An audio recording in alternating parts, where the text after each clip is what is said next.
যদি লাইফে কখনো তোমাকে কেউ ঠকায়, তোমাকে কেউ চিটারি করে, বাটপারি করে, আমি তোমাকে 3টা অ্যাডভাইস দিব। যদি মনে রাখতে পারো, জীবনে কারো ঠকানো মনে হবে না ইনশাআল্লাহ। যদি লাইফে একদম আমার চোখে চোখ রাখো যুবকরা, যদি তোমার গার্লফ্রেন্ডও ঠকায়, তোমার বন্ধু ঠকায়, যেই ঠকাক না কেন, 3টা অ্যাডভাইস মনে রাখবা। যদি বলো কয়টা অ্যাডভাইস? নাম্বার 1, কেউ যদি তোমারে কখনো ঠকায়, তুমি আগেই বিশ্বাস করবা আমি ঠকি না, আমি জিতে গেছি আলহামদুলিল্লাহ। কারণ মানুষ যে মানুষকে ঠকায়, এর সবচেয়ে বড় মাধ্যম হচ্ছে মিথ্যে কথা, মিথ্যে আশ্বাস, মিথ্যে ছলনাময় ভালোবাসা। ছাকা খাইয়া যুবক বেকা হয়ে যায়, হ্যাঁ দিন যৌবন কিচ্ছু আর ভালো লাগে না। তো এই যে মানুষ তোমাকে ছ্যাঁকা দেয়, কষ্ট দেয়, প্রতারণা করে, এটা মিথ্যের মাধ্যমে মানুষ বেশি করে। হাদিস শোনেন, একবার রাসূল করিম সাল্লাল্লাহু আলাইহি ওয়াসাল্লামকে একজন সাহাবী বলল, ইয়া রাসূলুল্লাহ, আপনার উম্মত কি জেনা করতে পারে? রাসূল বললেন যে হ্যাঁ, মিস্টেকলি করে ফেলতে পারে, এই গুনাহটা হয়ে যেতে পারে। ইয়া রাসূলুল্লাহ, আপনার উম্মত কি সুদ খেতে পারে? রাসূল বললেন হ্যাঁ, মিস্টেকলি খেতে পারে, ভুল করে গুনাহটা করতেও পারে। কিন্তু রাসূল বললেন দেখো, আমার উম্মত একটা গুনাহ কখনো করতে পারে না। একটা গুনাহ যদি কোনো উম্মত করে, সেই উম্মত আমার উম্মত থাকবে না। সেটা কি?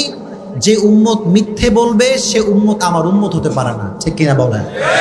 তো যে আপনার সে বাটপারি করছে, সে নবীজির উম্মত থেকে বের হয়ে গিয়েছে। আর আপনি যদি ধৈর্য ধারণ করতে পারেন, আল্লাহর উপর তাওয়াক্কুল করতে পারেন, ইন্নামা ইউওয়াফাস সাবিরুনা আজরাহুম বিগাইরি হিসাব, যে ব্যক্তি সর্ব অবস্থায় ধৈর্য ধারণ করবে, কিয়ামতের কঠিন ময়দানে আল্লাহ তাআলা তাকে বলবেন তুমি দাঁড়াও। সব মজমা বসা, হঠাৎ করে আল্লাহ বলছে তোমরা কয়েকজন দাঁড়াও। তারা ভয় পেয়ে যাবে, আল্লাহ আমাদেরকে সবার মাঝে এক্সেপশনাল কেন তারা করাচ্ছে?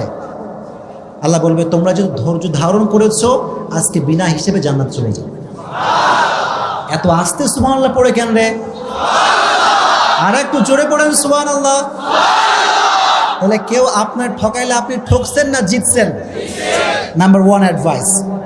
নাম্বার 2 অ্যাডভাইস হচ্ছে, যখনই ঠকবেন, কষ্ট পাবেন, আগেই পড়বেন আলহামদুলিল্লাহ। এত আস্তে কেন? জোরে পড়েন আলহামদুলিল্লাহ। কেন আলহামদুলিল্লাহ? শুনুন, হতাশ হবেন না। এই যে মানুষ আমাদেরকে ঠকায়, একটা উপকার হয় কি জানিস? মানুষকে চিনতে পারে যে কোনটা ধোঁকাবাজ আর কোনটা ভালো মানুষ। এটা জীবনকে আরো সামনে এগিয়ে দেয়। एंड यू नो, जिंदगी में कभी कभी आगे बढ़ने के लिए एक कदम पीछे भी जाना पड़ता है। জীবনে কখনো কখনো সামনে আগাবার জন্য এক কদম পিছু পা ফেলতে হয়। ঠিক কিনা বলেন?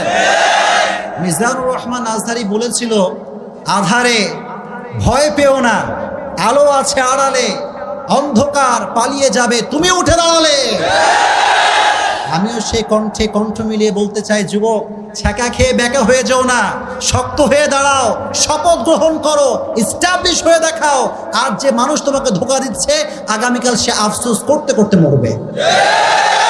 এই জন্য যখন কেউ চিট করবে, পড়বা আলহামদুলিল্লাহ। পারা যাবে ইনশাআল্লাহ। এন্ড লাস্ট অ্যাডভাইস, এটা বলে আমি আলোচনায় ফিরে যাব ইনশাআল্লাহ।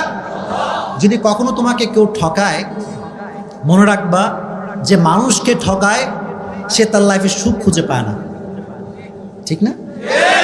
অনেকে বলে হুজুর, যে ঠকায় সে খুব ভালো থাকে, হুজুর বিন্দাস ঘুরে বেড়াচ্ছে, কোনো টেনশন নাই। আরে ভাই, he has N piece of mind, he has N piece of heart.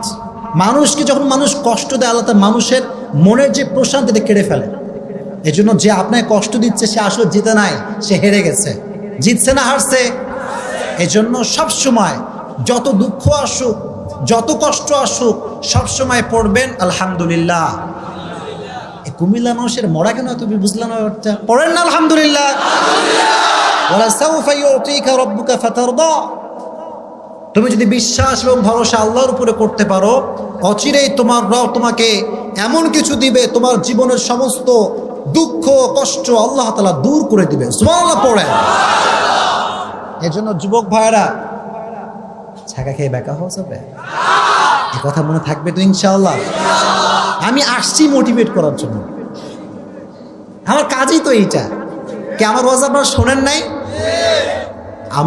আমি যখন রাস্তাঘাটে যাই, আপনারা বিশ্বাস করবেন না, এই যে এদের মতো যুবকগুলো, সেদিন রাজশাহীতে, আমি থাকি কোথায়, কাছে না দূরে, অনেক দূরের মানুষ আমি। তো কুমিল্লা আসলে মনে হয় যে আমি নিজের জেলায় আসছি, এত ভালোবাসে কুমিল্লার মানুষ।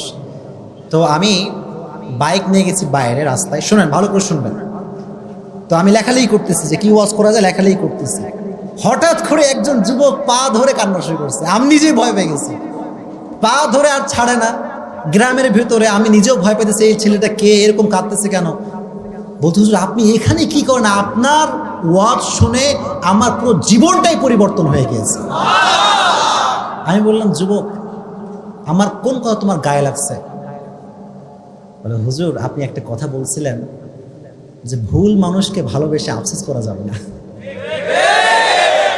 তো বলছে হুজুর জীবনে এই মিস্টেকটা আমি করছি, তো করার পরে আমার পুরো জীবনটাই শেষ হয়ে গেছিল, মদ গাঁজা বিড়ি খেয়ে অবস্থা খারাপ, যে ভালোবাসা মানুষ পাইলাম না কেন রে, হ্যাঁ তার জীবন যেমন সব শেষ। তা আমি যখন বলছি আফসোস করা যাবে না, তখন সে এই লাইফটা থেকে আল্লাহর পথে ফিরে আসছে। এজন্য আজকে যে কথাগুলো বলবো এটা শুনে আল্লাহর পথে ফিরে আসতে হবে। রাজি আছেন ইনশাআল্লাহ?